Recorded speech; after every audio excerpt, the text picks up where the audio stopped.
Salut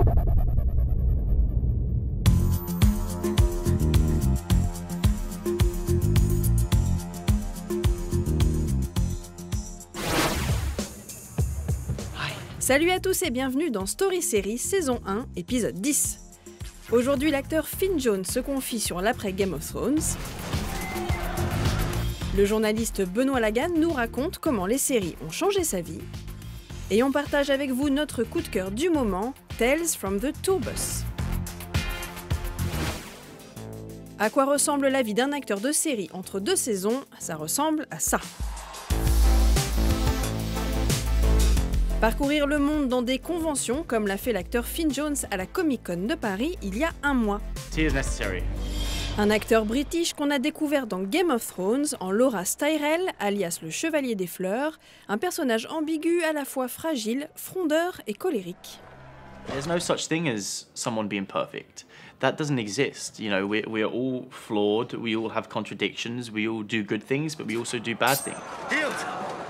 I yield. So I think it's really important that we represent that in our storytelling. Otherwise, it's not true, and you can't, you know, as an audience member, you can't identify with something if it's not relevant or it's not true. So. À la fin de la 6e saison, Loras Tyrell meurt dans la spectaculaire destruction du grand septuaire de Balor, orchestré par Cersei Lannister, et provoque chez l'acteur délaissé une immense peur du vide. The greatest thing about that show for me was the people that I met on it. There was a lot of young actors that were starting off their careers when we all started Game of Thrones. We were all about 22, 23 when we started, and we were like 28, 29 when we finished.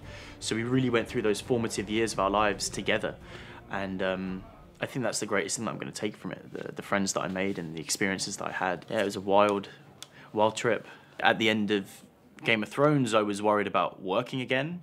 You know, I'd just been on that show for 6 years, and I was like, well, what's next? You know, am I going to do something or not? Tell me, Sir Loras, what do you desire most in this world? Revenge. La revanche de Finn Jones, décrocher le premier rôle d'une série Marvel et incarner un super-héros.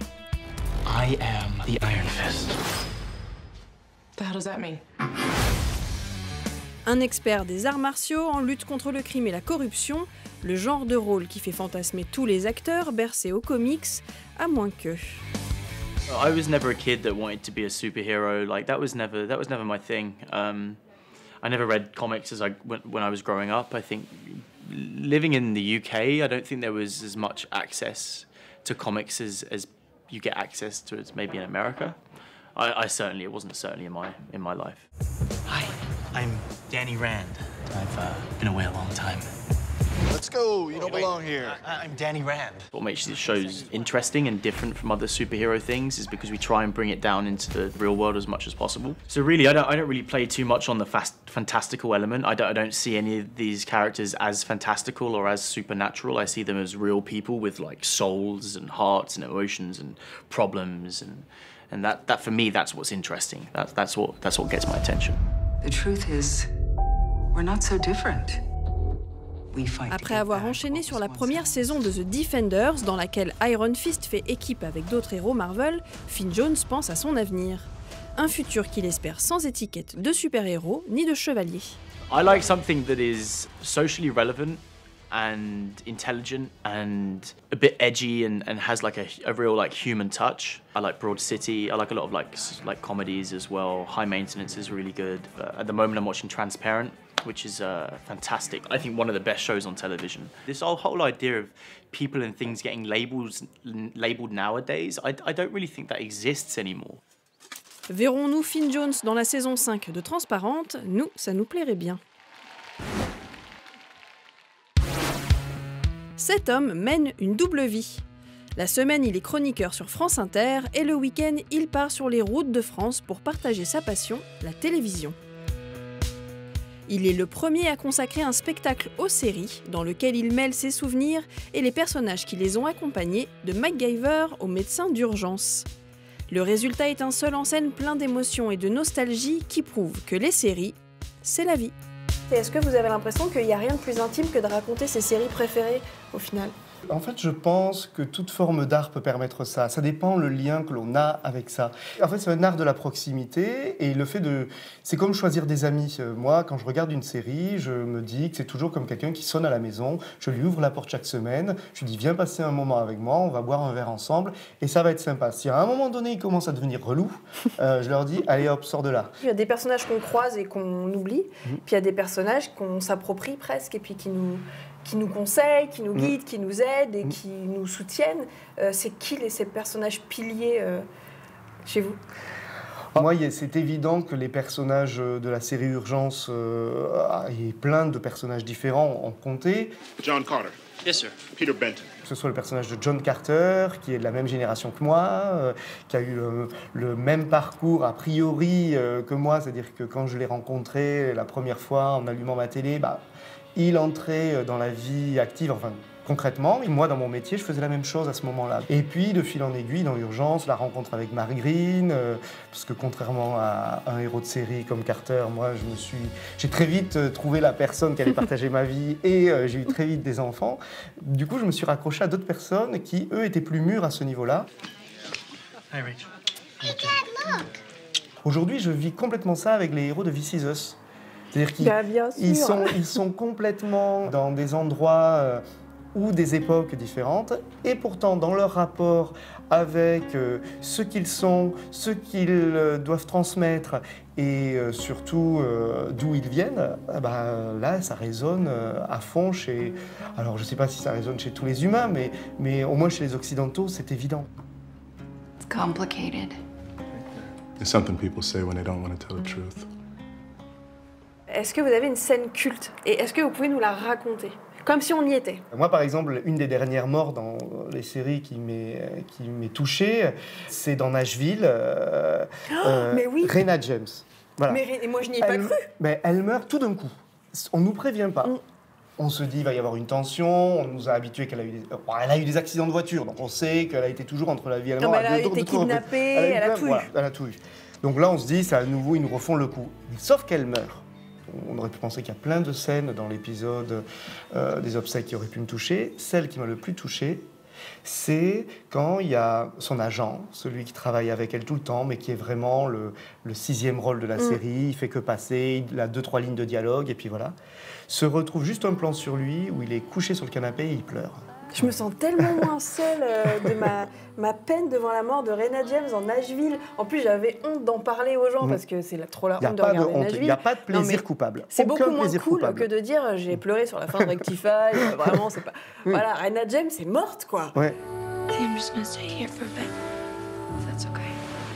Mon point de départ dans ma réflexion sur ce que j'avais envie de dire des séries, c'était ça. C'était de dire, finalement, les séries, c'est l'endroit le plus intime qui soit parce que, justement, on le regarde dans le salon et dans le temps. Moi, je me retrouve, quand je cite des séries des années 80 et 90, à avoir un public face à moi, et qu'il soit le fils du châtelain du bourg où je suis allé faire le spectacle et le fils de l'agriculteur du coin, en fait, ils ont vu la même histoire, ils ont senti la même chose. Et ça, il n'y a vraiment que la série qui permet ça. Et donc, à ce moment-là, ça devient la seule forme artistique qu'on peut tous avoir vue dans le même contexte, en ressentant les mêmes émotions.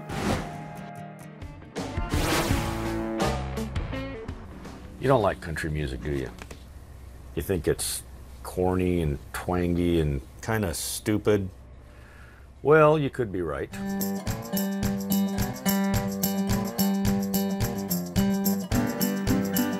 La rentrée sériephile fut cette année encore bien chargée et vous êtes donc peut-être passé à côté de l'un de nos coups de cœur, Tales from the Tour Bus. It was the worst show I had ever seen in my life, but for some reason the audience didn't seem to mind. La nouvelle création de Mike Judge, papa de Beavis and Butthead et de Silicon Valley, est disponible en intégralité sur OCS Go et nous vous donnons ici 3 très bonnes raisons de craquer pour cet ovni mariant folk musique et dessin animé. There's nothing worse than a hillbilly with a hit record. Mike Judge Presents Tales from the Tour Bus, c'est son petit nom complet, raconte en 8 épisodes de 26 minutes la gloire et les déboires d'artistes cultes de la country américaine, la plupart totalement inconnus chez nous.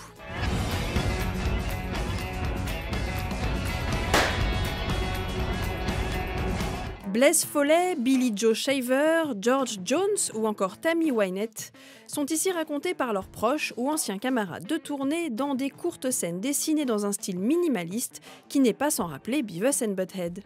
Shot up a demo ad that was next door, $50,000 with false teeth. I knew he was fixing to shoot, and I didn't want to be in the line. Mais ces histoires musicales, toutes folles et toutes vraies, racontent aussi l'histoire, avec un grand H, de l'Amérique. Right out in the middle of the road, and Paycheck walked out there with a guitar, and he goes, "Take this job and shove." Johnny Paycheck au front d'une manifestation de mineurs, Jerry Lee Lewis épousant sa cousine de 13 ans, autant d'images d'une Amérique dont les mœurs et les acquis ont évolué en même temps que ces artistes qui ont fait de leur art un puissant outil contestataire. I've heard about Waylon testing dope on Billy Joe. Mike Judge nous parle donc de musique et de son pays sans jamais oublier son grand talent, nous faire rire. I was kind of a guinea pig, but I got a lot of free drugs.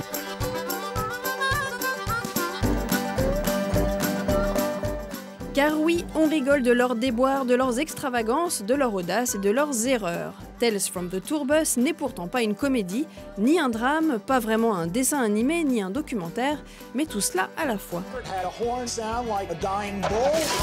Une série tout simplement barrée, une série de Monsieur Mike Judge. So everybody kind of woke up then.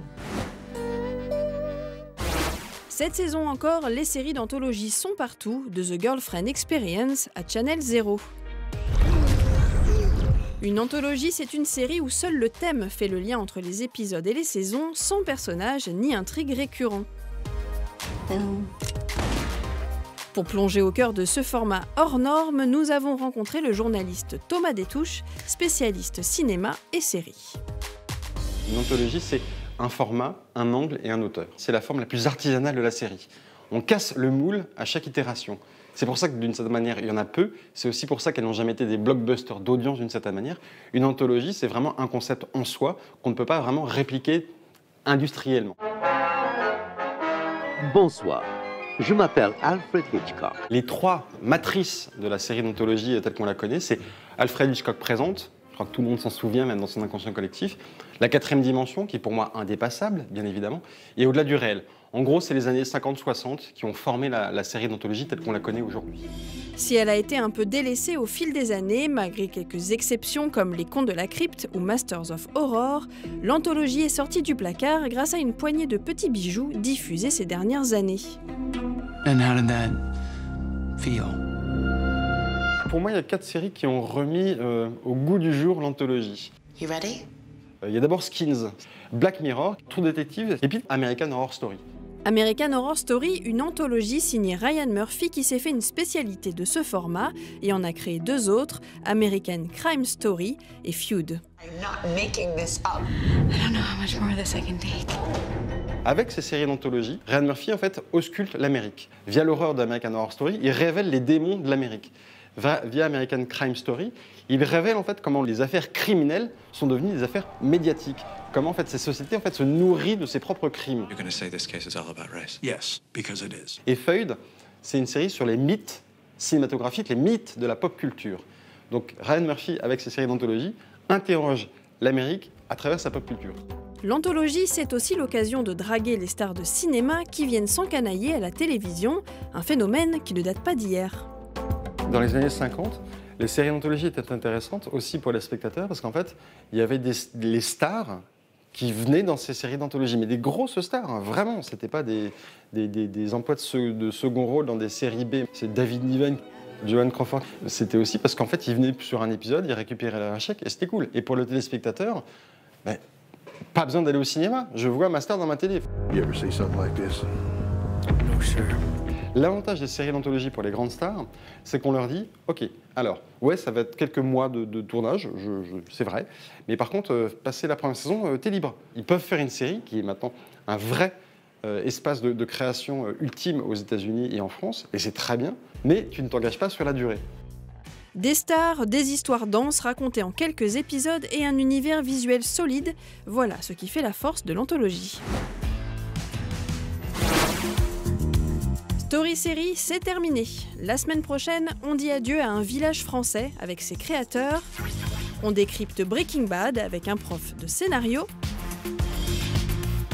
Et l'acteur Jamie Bamber revient sur la cultissime Battlestar Galactica.